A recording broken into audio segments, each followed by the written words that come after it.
सत्य कथा, वासना में अंधी सुनीता ने कराए पति के टुकड़े। औरत के कदम किस उम्र में बहक जाएं, कह नहीं सकते। सुनीता को ही देखिए, वह 2 जवान बेटों की मां थी।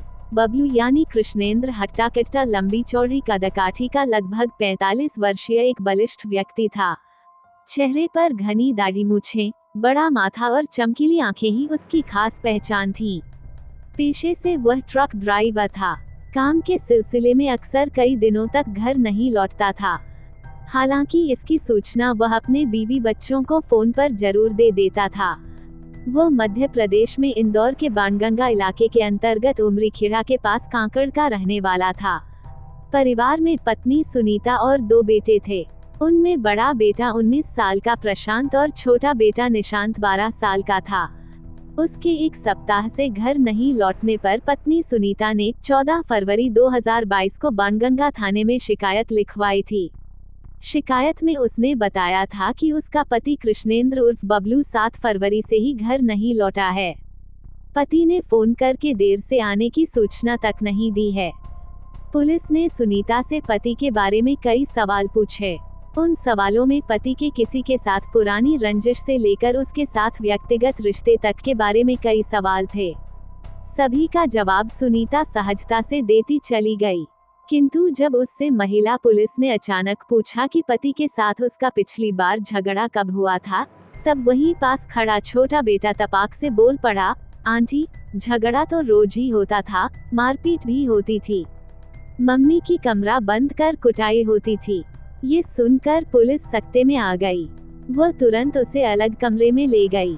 बदन पर ढके कुछ कपड़े हटाकर उसके देह की जांच की गई। पुलिस ने पाया कि उसकी पीठ पर छड़ी से पिटाई करने की चोटों के निशान हैं। गर्दन के पिछले हिस्से पर भी जख्म हैं। कमर और जांघों पर भी काफी चोटों के कई निशान पाए गए। वे जख्म ज्यादा दिनों के नहीं लग रहे थे। ये सब कैसे हुआ? किसी ने तुम्हें मारा? पति ने तो नहीं?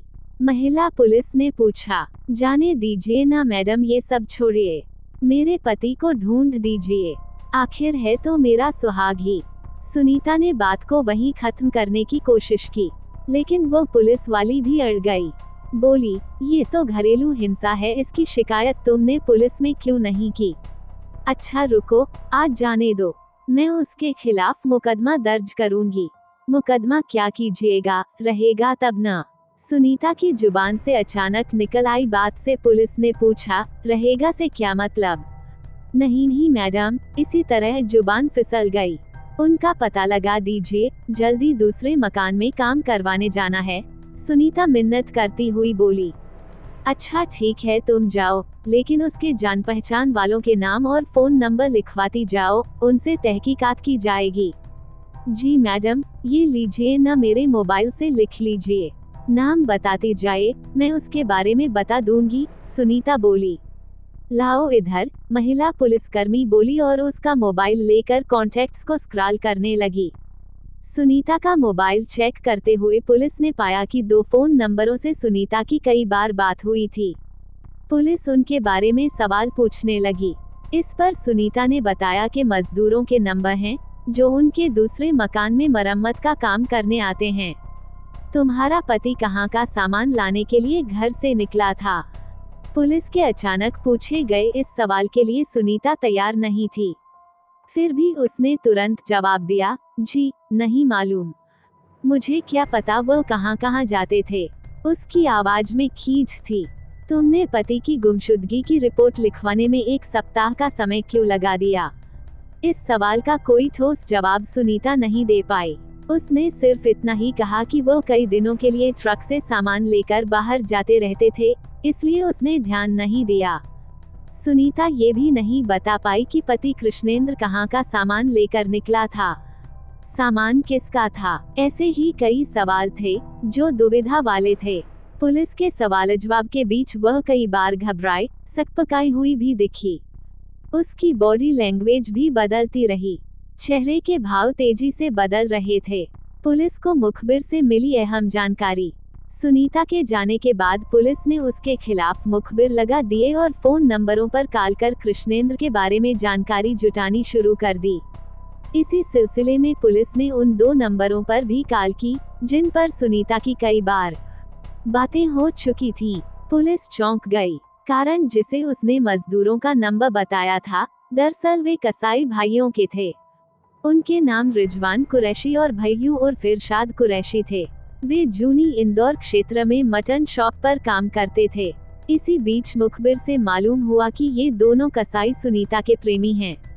सुनीता अपने दूसरे मकान में मरम्मत और प्लास्टर का काम करवा रही है। यहीं से पुलिस ने जांच और कृष्णेंद्र की तलाश का नजरिया बदल दिया। मुखबिर ने पुलिस को सूचना दी कि सुनीता के 2 मकान हैं, एक कांकड़ में और दूसरा नवाल में। वो परिवार के साथ कांकड़ में रहती है, लेकिन नवाल वाले घर में अभी प्लास्टर करवाया है। पुलिस का माथा ठनका कि जिस औरत का पति हफ्ते भर से गायब है, वह भला घर में प्लास्टर करवाने का काम क्यों करेगी? जरूर दाल में कुछ काला है। थाने से एसआई स्वराज डाबी और श्रद्धा यादव तुरंत नवाल स्थित मकान पर पहुंचे। संयोग से सुनीता भी अपने बड़े बेटे प्रशांत के साथ वहीं मिल गई। पुलिस को अचानक वहां आया देख सहम गई। एसआई डाबी ने आते ही सवाल दागा, तुम्हारा पति गायब है और तुम यहाँ मजे में घर का काम करवा रही हो। चलो दिखाओ, कहाँ कहाँ तुमने मरम्मत का काम करवाया है। खुले जमीन पर एक कोने के थोड़े हिस्से में ताज़ा फर्श देखकर उसे खुदवाया। 1-1.5 फीट ही खुदने के बाद पुलिस के होश उड़ गए। वहां मानव शरीर के कुछ अंग काटकर गाड़े गए थे। पुलिस ने सुनीता और प्रशांत को तुरंत हिरासत में ले लिया। थाने लाकर उनसे अलग अलग पूछताछ की गई तो जल्द ही दोनों टूट गए। उसके बाद उन्होंने जो सनसनीखेज वारदात का खुलासा किया, उसे सुनकर पुलिस भी भौचक्की रह गई। दरअसल जिस कृष्णेंद्र उर्फ बबलू की गुमशुदगी की रिपोर्ट सुनीता ने 14 फरवरी को ये कहकर दर्ज करवाई थी कि वह 7 फरवरी से गायब है, उसका सुनीता और उसके 2 प्रेमियों ने मिलकर 5 फरवरी को ही कत्ल कर दिया था। बाद में उसकी लाश को ठिकाने लगाने में बेटा प्रशांत भी शामिल हो गया था।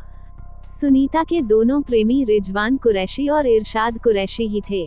उन्होंने बेहोश कृष्णेंद्र को मटन काटने वाली छुरी और चापड़ से काटकर कई टुकड़े कर डाले थे। उन्होंने कुछ टुकड़े जंगल में फेंक दिए, जबकि कुछ सुनीता के नवाल वाले घर में गड्ढा खोदकर दफना दिए। बाद में सुनीता ने मजदूर बुलाकर वहां का फर्श बनवा दिया था। क्यों कराई पति की हत्या? एक सवाल था कि आखिर सुनीता ने अपने पति की हत्या क्यों करवाई। इस बारे में सुनीता ने जो कहानी बताई वह इस प्रकार निकली। ट्रक ड्राइवर कृष्णेंद्र की पत्नी और 2 बेटों की मां सुनीता उर्फ सोनू एक कारखाने में काम करती थी। वहीं उसकी मुलाकात रिजवान कुरैशी से हुई थी। मुलाकातें पहले दोस्ती में और फिर शारीरिक नजदीकियों में बदल गईं। सुनीता का पति ट्रक चलाता था, कई दिनों तक घर से दूर रहता था। इसके अलावा उसे शराब पीने की लत लगी हुई थी। वह जब भी घर लौटता तब शराब के नशे में ही होता था। उसका असर बड़े बेटे प्रशांत पर भी हो गया था और वह भी शराब पीने लगा था। कृष्णेंद्र जब तक घर में होता एक तूफान की तरह माहौल बना रहता था। सभी उसकी आदतों से डरते थे, उसकी रौबदार आवाज से थर्राते थे। सुनीता तो भीगी बिल्ली बनी रहती थी। छोटी छोटी गलतियों पर सुनीता समेत बच्चों को भी डांटता रहता था। हालांकि वह घर की सभी जरूरतें पूरी करने में कोई कटौती नहीं करता था। घर के खर्च के लिए जब भी सुनीता या बच्चे पैसे मांगते थे, वह उन्हें दे देता था। यही उसकी एकमात्र खूबी थी, जबकि वह परिवार के सभी सदस्यों की नज़र में बुराइयों का पुलिंदा था। बात बात पर गुस्सा हो जाना उसके स्वभाव में शामिल था। सुनीता से तो हमेशा किसी न किसी बात पर लड़ाई हो जाती थी। वह उस पर हाथ उठा दिया करता था।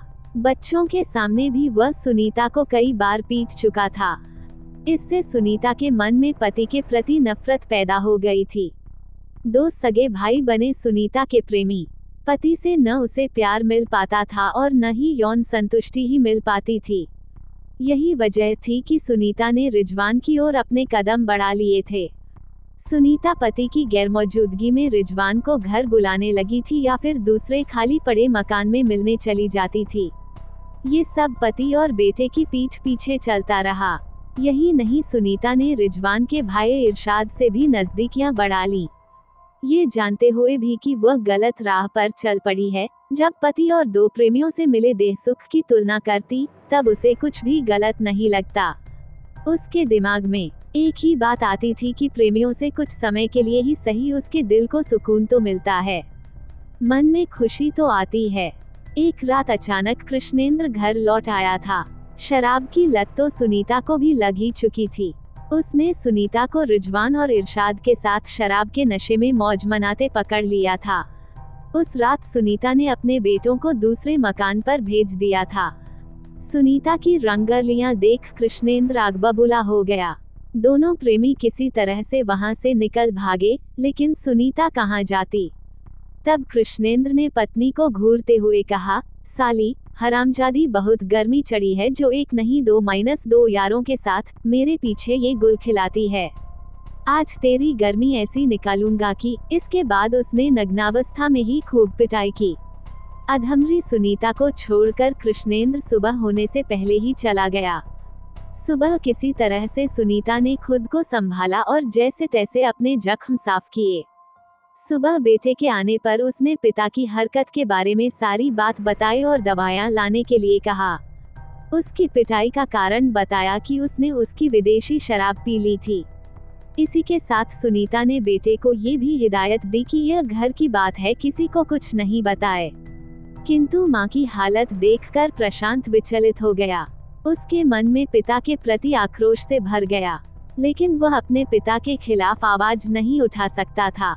पोल खुलने के बाद बढ़ने लगे जुल्म। दूसरी तरफ रिजवान और इरशाद भी रंगे हाथों पकड़े गए थे, इस कारण वे भी डर गए थे। 2 दिनों बाद वे सुनीता से मिले। उसकी हालत देखकर बेचैन हो गए, लेकिन उन्होंने कुछ दिनों तक एक दूसरे से दूर रहना उचित समझा। सुनीता के साथ प्रेमियों को देखने के बाद से कृष्णेंद्र और भी गुस्सा हो गया था। जब तब उस पर जुल्म ढाने लगा। आखिर पति के जुल्म से एक दिन सुनीता ने छुटकारा पाने की ठान ली। ऐसी योजना बनाई जिसे वह अकेले अंजाम नहीं दे सकती थी। उसने अपनी यह योजना दोनों प्रेमियों रिजवान और इरशाद को बताई। यही नहीं, उसमें बेटे प्रशांत को भी शामिल कर लिया। उसके लिए एक दिन तय किया गया। वह दिन 5 फरवरी का था। कृष्णेंद्र शाम को घर लौटा तो सुनीता ने उसे दाल बाटी खाने को दी। उसे पता था कि दाल बाटी कृष्णेंद्र को काफी पसंद थी। वह तुरंत खाने बैठ गया, मगर इस खाने के तुरंत बाद उसे नींद आने लगी और वह जम्हाई लेने लगा। तुरंत बिछावन पर चला गया। दरअसल सुनीता ने उसके खाने में नींद की गोलियां मिला दी थीं। सब कुछ योजना के मुताबिक हो रहा था। कुछ समय में ही रिजवान और इरशाद भी वहां पहुंच गए। दोनों ने मिलकर कृष्णेंद्र को साथ लाए तेज धार वाली छुरी से कत्ल कर दिया। फिर चापड़ से उसके हाथ, पैर, सिर और धड़ सब अलग-अलग कर दिए। बाप के शरीर के टुकड़े करने में बेटे प्रशांत ने भी कातिलों का हाथ बटाया। कृष्णेंद्र के शरीर के काफी टुकड़े उन लोगों ने पॉलीथीन की थैलियों में भर लिए और देव गुराडिया के नजदीक जंगल में ले जाकर फेंकाए। बाकी बचे टुकड़े सुनीता को ठिकाने लगाने के लिए दे दिए। ये 5 फरवरी 2022 की रात की घटना है। तब तक रात काफी हो गई थी। दूसरे दिन यानी 6 फरवरी की सुबह सुनीता ने पड़ोसियों को नरवल वाले घर पर जाने की बात बोली। उसने बताया कि वहां उसे कुछ मरम्मत का काम करवाना है। कृष्णेंद्र के धड़ के बचे टुकड़े एक प्लास्टिक के ड्रम में भर लिए और उसके ऊपर कुछ बर्तन रख दिए। घर में ही दबा दिए पति की लाश के टुकड़े। वहां पहुंचकर उसने सेप्टिक टैंक की मरम्मत के बहाने मजदूरों से गहरा गड्ढा खुदवा लिया। गड्ढा खोदकर मजदूर शाम को चले गए।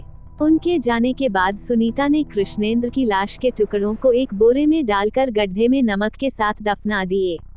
कुछ दिन बाद जब उसने उस जगह पर फर्श बनवाने के लिए फिर से मजदूर बुलाया, तब पुलिस के मुखबिर को इसकी भनक लग गई। पति की हत्या करने का सुनीता को कोई अफसोस नहीं है।